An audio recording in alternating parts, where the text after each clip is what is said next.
Hello everyone, welcome back to my channel Katya kids learn with fun. आज की इस video में हम पढ़ेंगे क्लास 6 से बिल्कुल जो न्यू सिलेबस आई है, exploring society India and beyond, जो सोशल की बुक है, उससे chapter number 1 locating places on earth. जैसे बुक में बताया गया है, फर्स्ट चैप्टर है लोकेटिंग प्लेसेस ऑन अर्थ। इस चैप्टर से हम अपने वीडियो की शुरुआत करेंगे। हमारे वीडियो के साथ बने रहिएगा। The globe of the earth stand in space made up of water, earth, fire and air and is spherical. It is surrounded by all creature terrestrial as well as aquatic. Aryabhatta का ये quotation है जिन्होंने बताया है कि globe जो है, अर्थ का जो मॉडल है, ग्लोब स्पेस में स्टैंड करता है। ये वाटर, अर्थ और फायर और एयर से बना है, स्फेरिकल शेप है और सभी तरीके के टेरेस्ट्रियल, एक्वेटिक और नॉन एक्वेटिक क्रीचर्स जो हैं वो यहाँ पे अवेलेबल हैं। ये कोटेशन तकरीबन 500 CE का है। इस चैप्टर में हम क्या पढ़ने वाले हैं इसके बारे में फटाफट से देख लेते हैं। What is a map and how do we use it, what are its main components. Number 2 है what are coordinates, how can latitude and longitude be based on mark any location on the earth. Number 3 है how are local time and standard time related to longitude. तो चलिए हम start करते हैं। Imagine that you are visiting a city for the first time. How would you find the place you want to visit? You might ask a local person for help, or you might look at a map of the city. In previous grades, you learned a little about map, and this chapter will study them in more detail. बताया जा रहा है कि अगर आप सोचो कि अगर किसी शहर में आप पहली बार गए हो और वहाँ पे किसी जगह को पता करना हो तो कैसे पता करोगे, इसी के बारे में इस पूरे चैप्टर में हम पढ़ेंगे। इसके रिलेटेड कुछ चीज़ें हम ऑलरेडी क्लास 5th के लास्ट चैप्टर्स में पढ़े हैं, जिसमें उन्होंने बताया है कि किस तरीके के मैप के हेल्प से हम सारी डिटेल का पता लगा सकते हैं। कुछ एक मैप यहाँ पे नीचे दिख रहा होगा, वो उसी तरीके का मैप है जो हमने क्लास 5th में पढ़ा, थोड़ा सा उसका अपग्रेडेड वर्जन है। Let us play a game. Examine the map of this small city. Imagine that you just go off a train at the railway station and you want to visit the bank marked on the map. Which way would you go? Are there other possible ways? Can you locate the public garden, the school, the museum? If you want to proceed from the bank to the market, which way will you go? This is where a map comes in handy. तो यहाँ पे बता रहे हैं कि हमें bank पे जाना है और बैंक तक पहुँचने के लिए हमारा कौन सा सबसे आसान तरीका होगा। तो चलिए अब सबसे आसान रास्ता जो है वो ढूंढ निकालिए और हमें कमेंट करके बताइए कि किस रास्ते से होते हुए हम बैंक तक पहुँच सकते हैं। बैंक म्यूजियम के ठीक ऊपर है। आगे बढ़ते हैं। तो चलिए हम देखते हैं सबसे पहले कि मैप क्या है। A map is like a treasure guide. It shows you where things are and how to get them. तो मैप क्या है? एक ट्रेजर गाइड की तरह से है, जैसे जहाँ पे खजाना छुपा होता है ना, तो वहाँ पे ट्रेजर गाइड के हेल्प से हम क्या करते हैं, खजाना को ढूंढते हैं। तो इसी तरीके से मैप भी एक ट्रेजर गाइड की तरह से है जहाँ पे कोई चीज़ छुपी हुई होती है। Notice the 4 arrows in the top right corner of the map. We will see how they point to some specific direction and make map even more helpful. तो यहाँ पे अगर किसी भी मैप पे देखोगे, जैसे यहाँ पे है इस जगह पे, तो किसी भी मैप में हमें 4 डायरेक्शन मिलेंगे, नॉर्थ, साउथ, ईस्ट और वेस्ट। पॉइंट किया हुआ जो ऊपर डायरेक्शन होगा वो नॉर्थ का होगा। तो यहाँ पे कुछ एक एक्टिविटी दी गई है, उस एक्टिविटी को मार्क करना है हमें ऊपर के मैप के अकॉर्डिंग। तो चलिए हम देखते हैं मैप और उसके कंपोनेंट के बारे में। From this simple example, we understand that now the definition of the map, very important. ध्यान से सुनिएगा। A map is a representation or a drawing of some area. It may be a small area, a bigger area, or a very large area like India, or even the whole world. In a map, you look at the surface as if you are viewing it from the top. So map is a representation, किसी भी drawing का representation हो सकता है। वो छोटा सा area हो सकता है, वो एक स्मॉल एरिया, विलेज या टाउन हो सकता है, वो एक डिस्ट्रिक्ट या स्टेट हो सकता है, वो इवन एक कंट्री हो सकता है, एक वर्ल्ड भी हो सकता है। ठीक है, तो मैप क्या है? रिप्रेजेंटेशन है किसी एरिया का।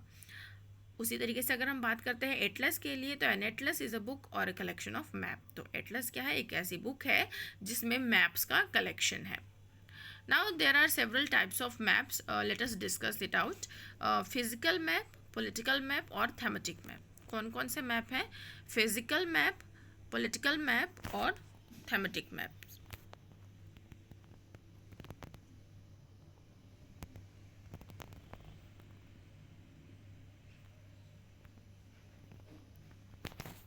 Here is the physical map,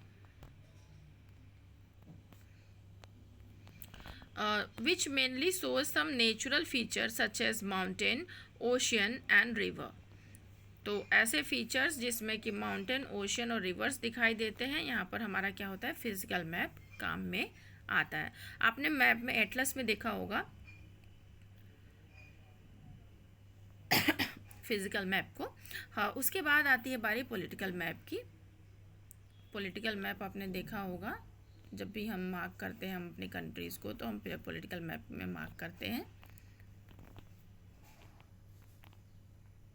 political map में हम मार्क करते हैं।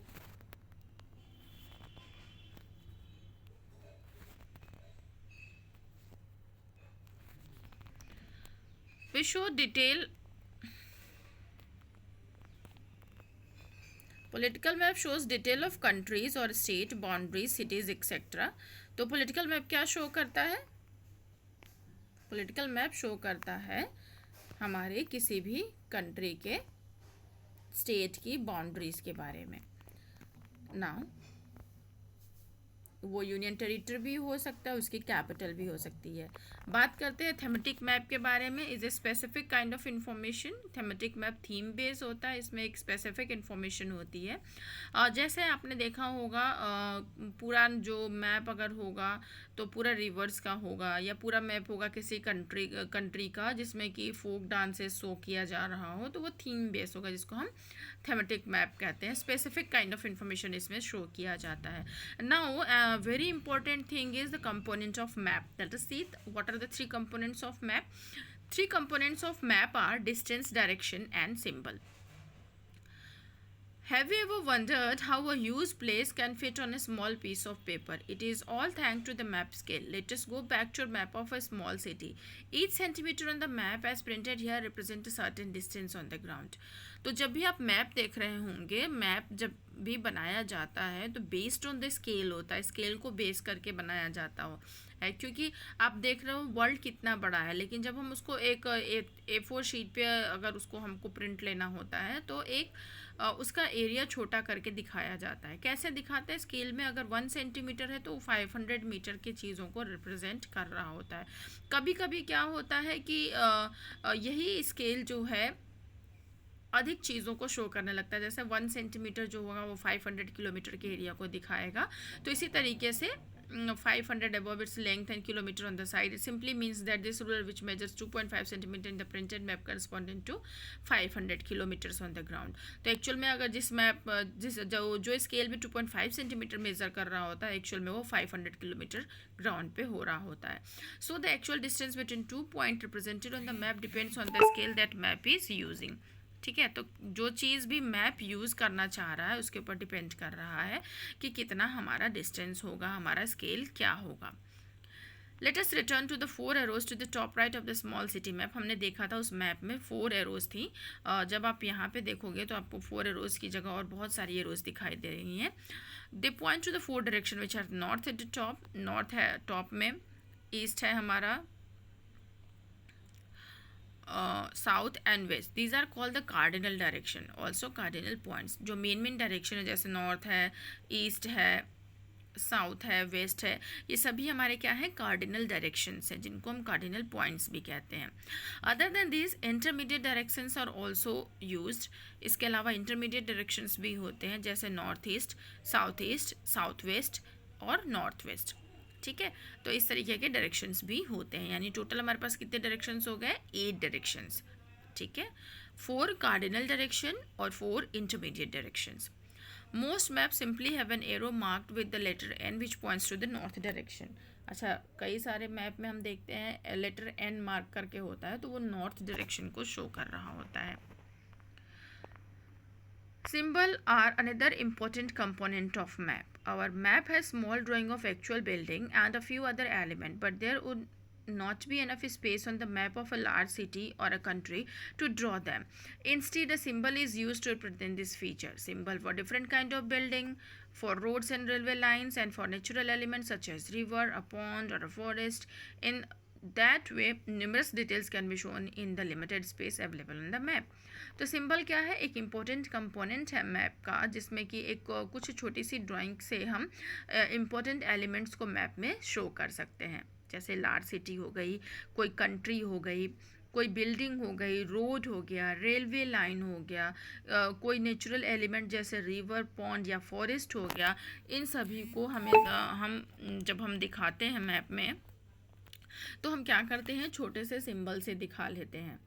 देखो, आप अगर ध्यान से देखोगे तो ये सभी सिंबल्स हैं. जैसे रेलवे लाइन के लिए हम इस तरीके के सिंबल को दिखाते हैं. फर्स्ट वाला रोड है, मेटल्ड वाला फर्स्ट है, अनमेटल्ड वाला सेकंड है. बाउंड्रीज अगर हमें दिखानी होती है तो इंटरनेशनल बाउंड्री हम इस तरीके से दिखाते हैं, स्टेट की बाउंड्री हम इस तरीके से दिखाते हैं, और डिस्ट्रिक्ट की बाउंड्री हम इस तरीके से दिखाते हैं.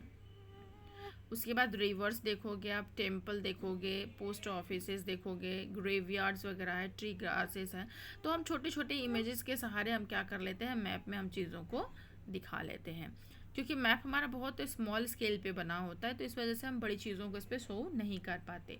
To make map more easily understood by a variety of users, map makers use specific symbol. तो इसीलिए मैप मेकर्स जो है अलग अलग तरीके के सिंबल्स बनाते हैं. Different countries use different set of symbol. The survey of India, a government body, has fixed a set of symbol for map of India.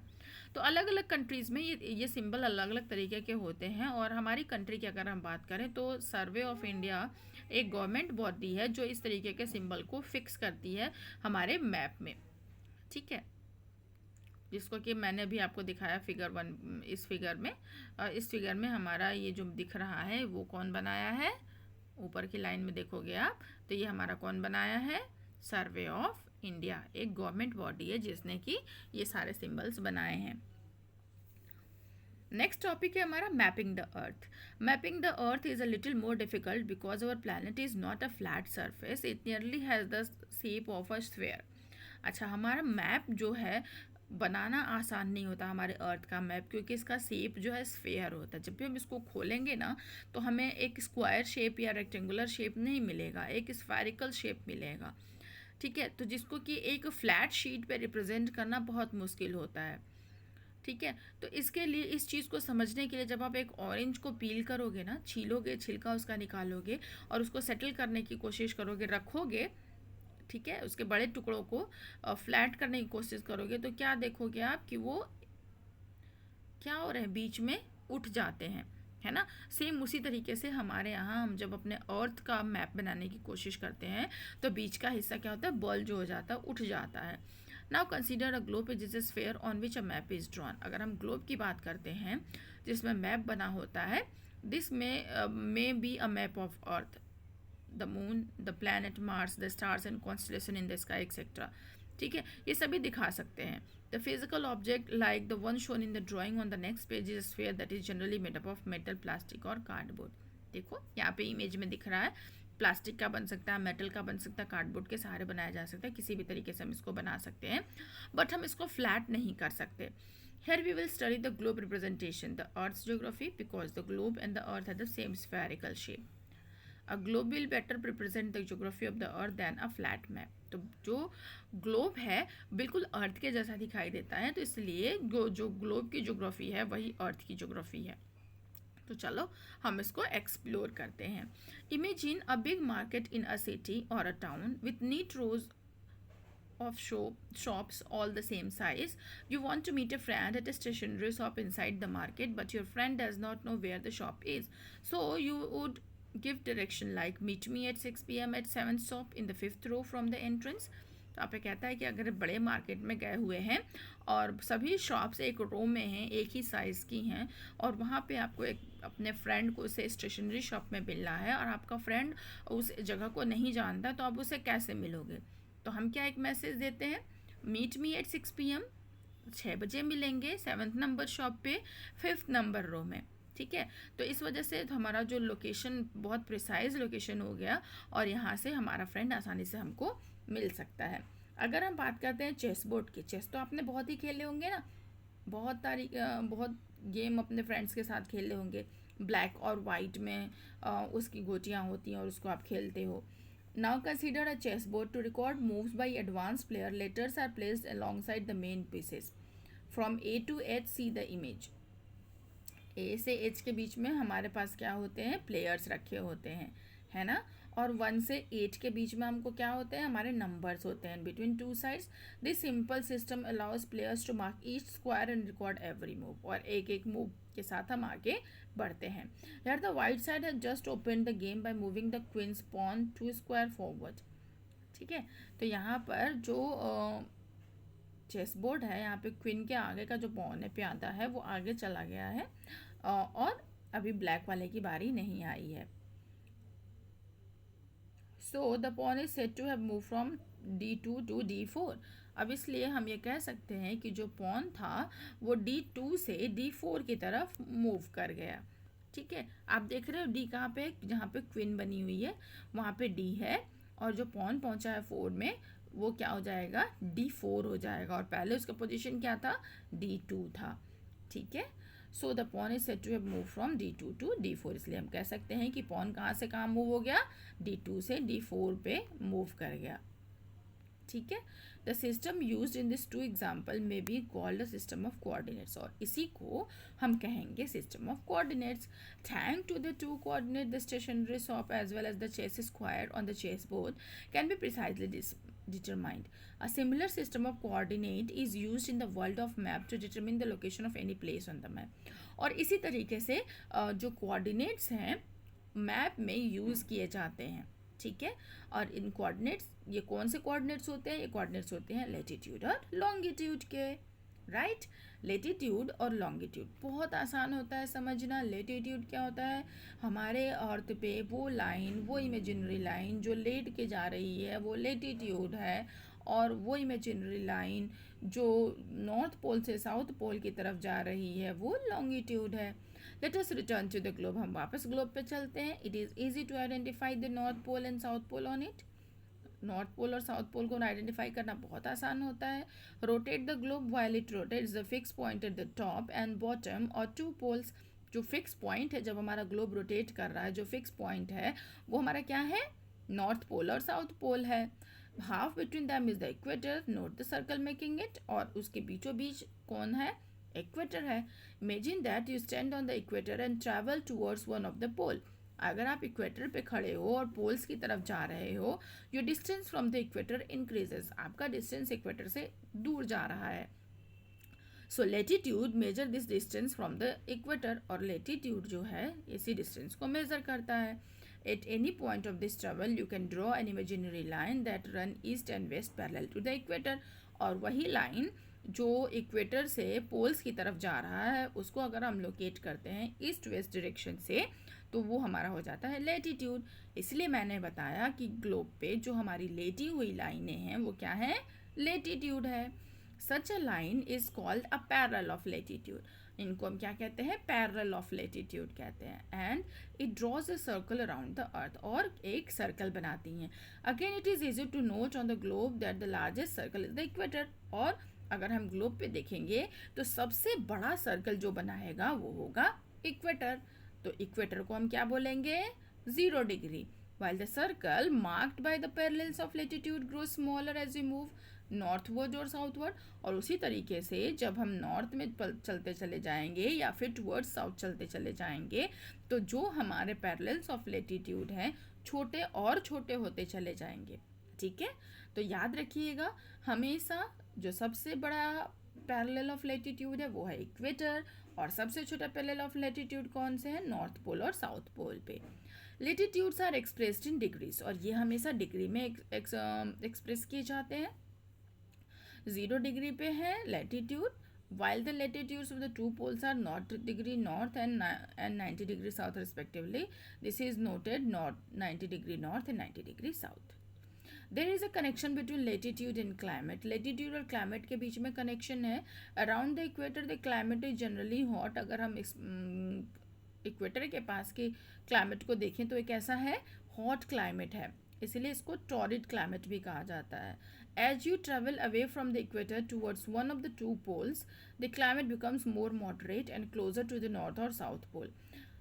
The climate grows colder. ठीक है, तो अगर हम यहाँ पे रहते हैं, अगर हम इक्वेटर पे रहते हैं तो इसको हम कहते हैं टॉरिड. और जैसे जैसे हम ऊपर बढ़ते चलते चले जाते हैं, क्लाइमेट मॉडरेट होता है तो उसको हम कहते हैं temperate.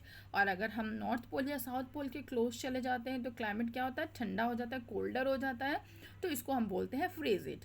You will learn in science why this is so and also why experience different season in the course of a year.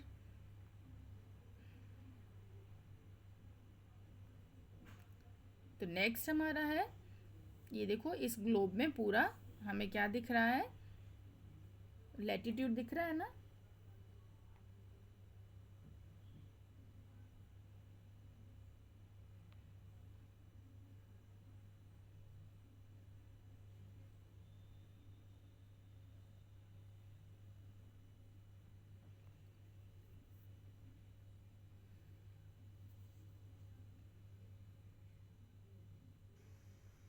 So north pole से साउथ पोल की तरफ हमारी नॉर्थ लैटिट्यूड है और ईस्ट से वेस्ट डायरेक्शन की तरफ हमारा लॉन्गिट्यूड है.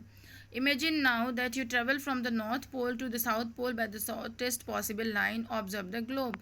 You will see that instead of passing through Europe and Africa you would just as well as pass through Asia. The distance would be same. These lines are called meridians of longitude. ठीक है, तो यहाँ पर क्या बोल रहा है, they are half circles running from one pole to the another. तो लॉन्गिट्यूड्स क्या है, मेरिडियंस ऑफ लॉन्गिट्यूड्स देख रहे हो, एक जगह से दूसरी जगह तक मूव कर रहे हैं.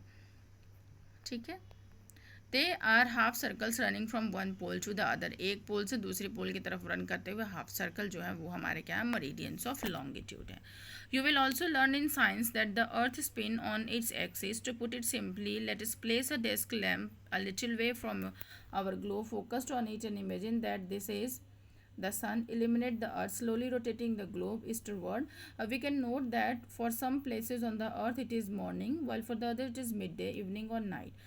तो इसी तरीके से अगर हम ध्यान देंगे तो देखेंगे कि अगर हम अर्थ के ऊपर लाइट डालते हैं तो ग्लोब पे जो रोटेट होता है ईस्टवर्ड में, और वहाँ पे कहीं पे दिन होगा और फिर कहीं पे रात होगा, कहीं पे लंच टाइम होगा तो कहीं पे ब्रेकफास्ट टाइम होगा, कहीं पे लोग सो रहे होंगे. ठीक है, क्यों ऐसा ऐसा क्यों होता है, क्योंकि हमारा जो लॉन्गिट्यूड है वो चेंज होता रहता है. To measure longitude we need to define a reference point called the prime meridian. Longitude decide करने के लिए हम एक रेफरेंस पॉइंट डिफाइन करते हैं जिसको हम कहते हैं prime meridian. It is also called Greenwich meridian. इसको हम ग्रीनविच मेरिडियन भी कहते हैं क्योंकि 1884 में कुछ नेशंस ने मिलकर के डिसाइड किया था कि जो ग्रीनविच एरिया जो लंदन का है इंग्लैंड में, यहाँ से जो लाइन पास करेगी इसको हम क्या कहेंगे, इसी को हम प्राइम मेरिडियन कहेंगे और ये 0 डिग्री लॉन्गिट्यूड होगा. Just as latitude is measure of the distance from the equator, if you travel towards one of the poles, longitude is a measure of distance from prime meridian. ठीक है, तो जिस तरीके से लेटीट्यूड हम measure करते हैं इक्वेटर से पोल्स की तरफ जब हम ट्रेवल करते हैं तब, और ठीक उसी तरीके से लॉन्गिट्यूड को भी हम मेजर करते हैं जब हम प्राइम मेरिडियन से इक्वेटर से प्राइम मेरिडियन होते हुए इक्वेटर से हम आगे पहुंचते हैं. Longitude 2 is measured in degrees. ये भी डिग्री में मेजर की जाती है. Westward or eastward it increases in value from 0 to 180 with the letter W to E added. For instance, using round figures, New York longitude is 74 degree west while Delhi is 77 degree east and Tokyo is 140 degree east. तो 0 से 180 के बीच में हम इसको measure करते हैं. ये भी डिग्री में मेज़र की जाती है वेस्ट और ईस्ट डायरेक्शन में. अगर हम देखें न्यूयॉर्क का लॉन्गिट्यूड तो 74 डिग्री वेस्ट होगा, जबकि दिल्ली का 77 डिग्री ईस्ट और टोक्यो का 140 डिग्री ईस्ट होगा. बच्चों इसको ध्यान से नोट कर लीजिएगा क्योंकि 1 मार्कर में MCQ में आपको आसान पूछा जा सकता है. Latitude and longitude together are the 2 coordinates of a place. तो किसी भी प्लेस के जो 2 कोऑर्डिनेट होंगे हमारे ग्लोब पे, हमारे अर्थ पे, वो लेटीट्यूड और लॉन्गिट्यूड के कोऑर्डिनेट्स होंगे. With them you are now able to locate any place on the earth. और इसके हेल्प से हम किसी भी प्लेस को अर्थ पे लोकेट कर सकते हैं. You can now understand a statement such as Delhi lies at 29 degree north latitude and 77 degree east longitude. तो यहाँ पर हम क्या करेंगे कि इसको कोऑर्डिनेट्स बना करके आसानी से मैप में शो कर सकते हैं. All this line together constitute a grid for the globe, they are called grid lines. ठीक है, तो ग्लोब पे ही एक ग्रिड कंपोजिट करेंगे, ग्रिड बनाएंगे, तो इन सभी को हम कहेंगे ग्रिड लाइन्स. मैप में अब ये एक हमारे पास ग्लोब दिख रहा है. इस ग्लोब में जो येलो लाइन दिख रही है फर्स्ट वाले इमेज में आप देख रहे हो, ये ग्रीनविच मेरिडियन है.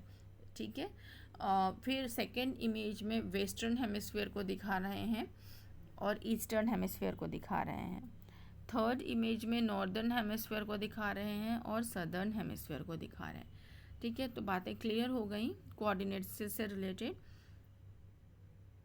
This is case shows how the prime meridian divides the earth into the western and eastern hemisphere. ठीक है ना, तो प्राइम मेरिडियन किस तरीके से ईस्टर्न और वेस्टर्न हेमिस्फीयर में डिवाइड करता है और इक्वेटर जो है डिवाइड करता है नॉर्दर्न एंड सदर्न हेमिस्फीयर में. ठीक है, तो याद रखिएगा अर्थ को प्राइम मेरिडियन डिवाइड करता है ईस्ट और वेस्टर्न हेमिस्फीयर में और इक्वेटर डिवाइड करता है नॉर्दर्न और सदर्न हेमिस्फीयर में. Greenwich meridian is not the first prime meridian. There were others in the past. In fact, many centuries before, Europe, India had a prime meridian of its own, was called Madhya Rekha. Middle line जिसको कहते हैं अपने पास Europe और India का खुद का था. And pass through the city of Ujjain, ये उज्जैन से पास करता था. Which was reputed centre of astronomy over many centuries, जो काफ़ी समय तक एस्ट्रोनॉमी का सेंटर रहा है. Varaha Mihira a famous astronomer lived and work there some 15,000 years ago. Varaha Mihir जो एक फेमस एस्ट्रोनॉमर थे वो काफ़ी समय तक इस जगह पे रहे थे. Indian astronomers were aware of concept of latitude and longitude including the need for a zero or prime meridian. तो यहाँ पे जो इंडियन एस्ट्रोनॉमर्स थे वो बहुत अच्छे तरीके से लेटीट्यूड और लॉन्गिट्यूड के बारे में जानते थे और ज़ीरो और प्राइम मेरिडियन के बारे में जानते थे. उज्जैनी मेरिडियन को इसलिए रेफ़र किया गया यहाँ पर इंडिया के एस्ट्रोनॉमिकल टेक्स्ट की तरफ से. The map show a few ancient Indian cities close to Ujjaini meridian. Some are very close to it while others are a little away. तो उज्जैनी मेरिडियन की अगर हम बात करें तो बहुत सारे जगह हैं जो शो करती हैं, कुछ उसके पास में है, कुछ उसके दूर है. देखो जैसे कुरुक्षेत्र है, दिल्ली है, रोहतक है, उज्जैनी है, माहिष्मती है, कोलकाता देखो कितनी दूर है, मुंबई, चेन्नई, बेंगलुरु, कन्याकुमारी सभी दूर दूर हैं. ठीक है, आगे हम बढ़ते हैं. ये देखो हमारे इंडिया का मैप है जो कि सर्वे ऑफ इंडिया ने पब्लिश किया है. मैप में अगर आप देखोगे ध्यान से तो हमें पता चलेगा कि बहुत सारे पैरेलल्स ऑफ लैटिट्यूड और लॉन्गिट्यूड्स हैं, मेरिडियन भी है. ठीक है, ये 68 डिग्री ईस्ट से 97 डिग्री ईस्ट के बीच में है. देखो ये देखो यहाँ से ये जो जगह है, हम यहाँ से इसको इधर से इधर जब हम मेजर करेंगे तो तब हमें पता चलेगा कि इसका अलग अलग डिस्टेंस क्या है. इसके बाद है time zones. Let us make the globe rotate again from west to east. हम ग्लोब पे फिर से चलते हैं, इसको वेस्ट से ईस्ट डायरेक्शन में स्पिन करते हैं. अब प्लैनेट स्पिन उसी तरीके से करता है वेस्ट से ईस्ट डायरेक्शन में. याद रखना हमेशा हमारा अर्थ वेस्ट से ईस्ट डायरेक्शन में रोटेट करता है. अब full turn in is 360. Full turn 360 degree का होता है, यानी 15 डिग्री पर आवर ये मूव करता है. Now mark the meridian of longitude every 15 minute. Every 15 minute में हम मार्क करेंगे moving eastward from the prime meridian. We get 0 degree, 15 degree east, 30 degree east, 45 degree east and so on every 15 degree up to 180 degree. It is the same as adding 1 hour of a local time with each meridian. ठीक है, हर meridian के साथ 1 घंटा अगर हम जोड़ देते हैं तो क्या हो जाएगा, हमारा लोकल टाइम बन जाएगा. It is the same as adding 1 hour of a local time with each meridian. If it is 12 p.m. or noon at Greenwich, it is 1 p.m. local time at 15 east, 2 p.m. at 30 east.